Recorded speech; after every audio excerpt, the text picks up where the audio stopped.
దీపావళి అంటే ఇష్టపడని వ్యక్తి ఉండరు. కారణం ఏంటి అంటే అంధకారాన్ని పోగొట్టి మనందరి జీవితాల్లో వెలుగులు నింపే ఒకే ఒక్క పండుగ ఏదైనా ఉంది అంటే అది దీపావళి. మరి ఈ దీపావళికి నరక చతుర్దశి ఈ విధంగా జరిగింది. దానివల్ల వచ్చే దీపావళి మనకి ఎలాంటి వెలుగుల్ని ఇస్తుంది? ఈ విషయాలన్నీ వివరిస్తారు. దీపావళికి సంబంధించి ఒక సిరీస్‌లా చేస్తున్నాం.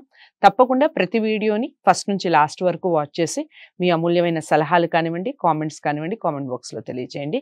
నాతో పాటు ఉన్నారు ప్రముఖ ఆధ్యాత్మిక జ్యోతిష్య పండితులు, శాస్త్ర కోవిదులు అని చెప్పొచ్చు, నూరి నారాయణమూర్తి గారు. ఆయన్ని అడిగి మరిన్ని విషయాలు తెలుసుకుందాం. నమస్కారం గురువు. గురుగారు, దీపావళి ముందు జరిగే కార్యక్రమం నరక చతుర్దశి. నరక చతుర్దశి అసలు ఎందుకు జరిగింది? నరక చతుర్దశి రాక్షసుని సంహరించారు, అందుకని దీపావళి వచ్చింది అందరూ మాట్లాడతారు. కారణం ఏమిటంటారు అసలు? దానికి సంబంధించి చెప్పండి. శ్రీ మహాగణాధిపతయే నమః, సరస్వత్యై నమః, శ్రీ గురుభ్యో నమః. నరక చతుర్దశి. నరకాసురుడు అని పేరు కలిగినటువంటి ఒక భయంకరుడైనటువంటి రాక్షసుడు. అతడు పరమ దుర్మార్గుడు. అన్యాయాలు, అక్రమాలు, ఋషులను 16,000 మందిని బంధించిన దుర్మార్గుడు. అందుచేతనే శ్రీకృష్ణుడు 16,000 మంది రకరకాలైనటువంటి మాటలు మాట్లాడతారు కదా, వాళ్ళందరినీ విడిపించాడు మహానుభావుడు. మా సర్వం పతి నీవేనని శ్రీకృష్ణ భగవానుని వేడుకున్నారు వాళ్ళందరూ. నరకాసురుని యొక్క మరణంతో ఈ లోకమంతా ఆనంద పారవస్యం చెందింది. భయంకరుడైనటువంటి వ్యక్తి, అందుచేతనే సత్యభామను కూడా తీసుకొని వచ్చాడు అని. కానీ భాగవత ప్రకారం సంహరించినటువంటి వ్యక్తి శ్రీకృష్ణుడే. కానీ కొన్ని సినిమాలు ఇవన్నీ చూసిన తర్వాత సత్యభామ సరే అది ఎవరైతేనే ముందు మరణించాడు. ఆ మరణించినటువంటి సందర్భంలో లోకమంతా ఆనంద పారవస్యం చెంది పండగ చేసుకున్నారు. దానిని దీపావళి అని ముందు వచ్చేటువంటి చతుర్దశి. ఈ చతుర్దశి తిథి దీనిని మాస శివరాత్రి అని కూడా అంటారు. ఈ రోజున మనం పవిత్రులమై చేయవలసినటువంటి, అసలు మామూలుగానే ప్రతి నెల అమావాస్య ముందు వచ్చేటువంటి చతుర్దశి తిథి మాస శివరాత్రి. అందులో మాస శివరాత్రి, నరకాసురుడు మరణించటం రెండూ కలిగినాయి కనుక ఇది ఒక పండగలాగా చేసుకొని ఆనందంతో టపాసులు పేల్చుకొని ప్రతి వ్యక్తి కూడా ఇళ్లలో ముందుగా నిద్రలేచి కాలకృత్యములు తీర్చుకొని చక్కగా ఒక టపాసు పేల్చుకొని, మా చిన్నప్పుడు అలా చేసేవాళ్ళు, మా ఇంట్లో ఆచారం, దరిదాపుగా అందరి ఇళ్లలో కూడా ఇలాగే ఉంటుంది.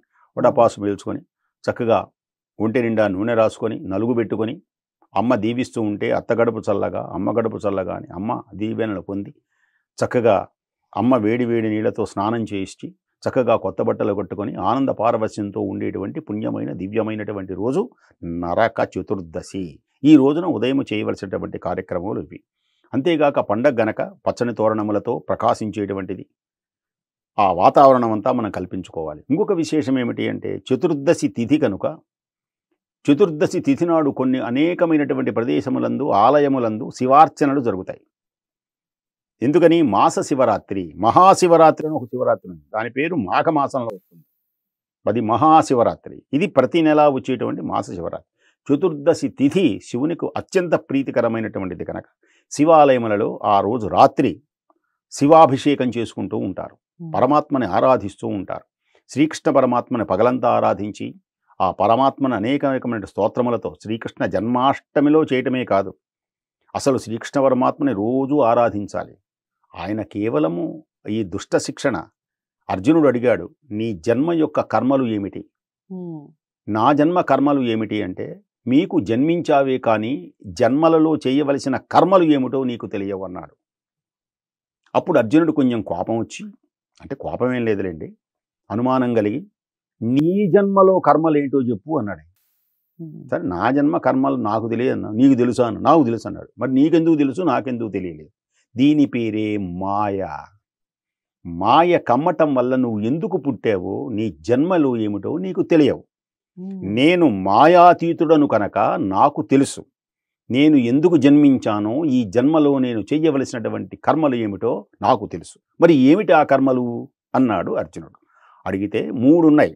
ఒకటి పరిత్రాణాయ సాధూనాం వినాశాయ చ దుష్కృతాం ధర్మ సంస్థాపనార్థాయ సంభవామి యుగే యుగే. ఇవి నేను చేయవలసినటువంటి కర్మలు. అందుచేతనే నేను దుష్ట శిక్షణ చేయడానికే నేను వచ్చాను, ధర్మాన్ని రక్షించడానికే వచ్చాను. ధర్మం అధర్మము చేత అణగతొక్కపతున్నప్పుడు, సత్యము అసత్యము చేత అణగారుతున్నప్పుడు అమాయకులైనటువంటి వాళ్ళు అయ్యో ధర్మము నశించినదే, కాపాడగలిగిన వాడెవడు, ధర్మోద్ధరణ చేయగలిగిన వాడెవడు, దుష్ట శిక్షణ చేసి శిష్టరక్షణ చేయగలిగిన వాడెవడని దేవతలు మునీశ్వరులు తపస్సు చేసి మొరబెట్టుకున్నప్పుడు నేను అవతరిస్తాను. ఆ అవతారంలోనే అందుచేతనే దుర్మార్గుడైనటువంటి నరకాసురుడిని సంహరించడం. నరకాసురుడేమిటి, అసలు ఆయన పుట్టడమే అనేకమైనటువంటి మహిమలు చూపించిన పరమాత్ముడు శ్రీకృష్ణ భగవానుడు. అందుచేత భగవానుని ఆరాధించాలి. శంఖచక్ర గదాధరుడై చెరసాలలోనే దేవకీదేవికి దర్శనమిచ్చాడు. ఆ తర్వాత తన మహిమను చూపించి సంఖ్యలను విడిపించి యమునా నదిని దాటించి యమునా నది 2 పాయలు చేసి మధ్యలో ప్రవేశించి యశోదాదేవి గర్భములో ఉన్నటువంటి జన్మించినటువంటి ఆడపిల్లని వెతుకు తీసుకొచ్చి తాను అక్కడ శయనించినటువంటి మహానుభావుడు. ఆయన బాల్యంలోనే పూతన అని పేరు కలిగినటువంటి రాక్షసుని సంహరించినటువంటి మహానుభావుడు శకటాసురుని. ఆయన జీవితం మొత్తం ఆయన ఎంత బలవంతుడు అంటే, శ్రీకృష్ణ భగవానుడు అంత బలవంతుడు అసలు దరిదాపుగా మనం ఎక్కడా చూడం. కానీ చాలా మృదువుగా ఉన్నట్టుంటాడు ఆయన. పట్టుకుంటే వెన్నపూస కరిగిపోతుందేమో అన్నంతగా ఉంటాడు.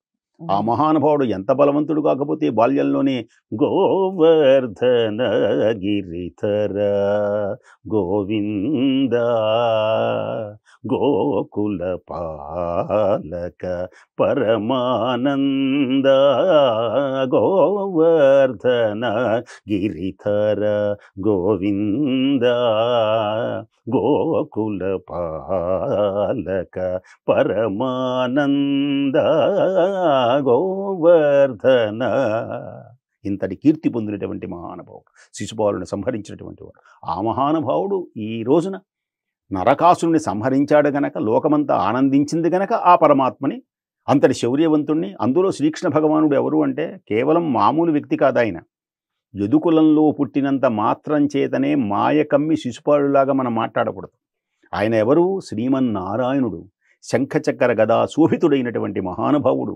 ఆది నారాయణుడే ధర్మాన్ని స్థాపించడానికి ఈ భూమిపై అవతరించాడు గనక ఈ నరక చతుర్దశి నాడు పండగ చేసుకొని పరమాత్మను ఆరాధించి సాయంకాలం వేళ ఓం నమస్తే అస్సు భగవన్ విశ్వేశ్వరాయ మహాదేవాయ త్ర్యంబకాయ త్రిపురాంతకాయ త్రికాగ్నికాలాయ కాలాగ్నిరుద్రాయ నీలకంఠాయ మృత్యుంజయాయ సర్వేశ్వరాయ సదాశివాయ శ్రీమన్మహాదేవాయ నమః.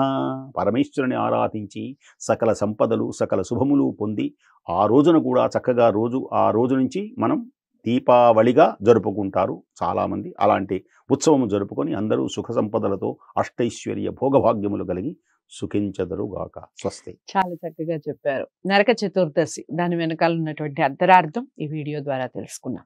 మరి ఈ వీడియోని అందరికీ షేర్ చేయండి, లైక్ చేసి ఛానల్ని సబ్స్క్రైబ్ చేసుకోండి.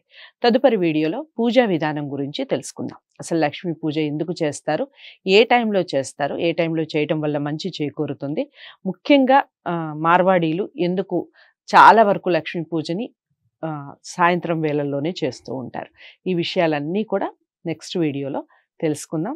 తప్పకుండా ప్రతి వీడియోని ఫస్ట్ నుంచి లాస్ట్ వరకు వాచ్ చేయండి. నమస్తే.